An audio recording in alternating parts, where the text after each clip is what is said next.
喺我心裏邊有句説話，我成日講嘅，耶穌真係好啊！呢個説話我講咗25年啦，今年係26年啦。嗱，唔好真係唔好怕，做神嘅工作，敬畏神咧，神係一定會供應。唔係單單去照顧佢哋個頭髮，但係真係佢哋嘅身心靈，我哋都希望咧得到主你嘅祝福。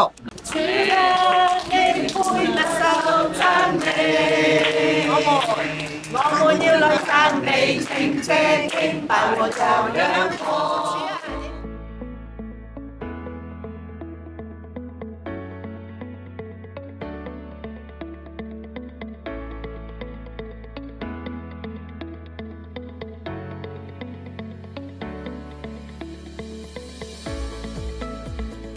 其實呢個概念本身係源自咧係發展愛嘅，但係發展愛裏邊咧，因為而家好多出邊啲剪頭髮地方咧，都係好快速啊，即係叫單剪鋪啦，最緊要快啊，淨係剪頭髮啦。咁但係喺髮型行業裏邊咧，其實本末倒置嘅。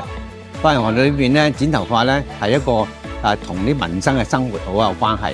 啲客人嚟到剪頭髮咧，除咗剪頭髮之外咧，都會傾偈啊。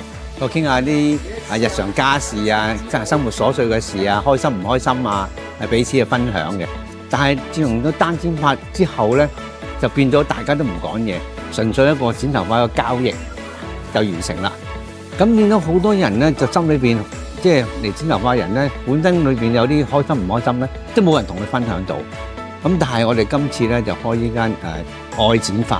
愛剪髮就要愛行先嘅，就唔係要快剪行先啊，或者係啲速剪啊嗰啲情況嘅，而係等佢慢慢去剪頭髮，回復翻以前嘅個生活模式。剪頭髮裏邊咧，慢慢去大家彼此分享，大家分享生活嘅點滴啊。咁呢個係我哋出於一個愛嘅態度，就唔係而家淨係純粹生活賺錢啊，最緊快脆啊，剪完就走啊，唔係咁嘅意思咯。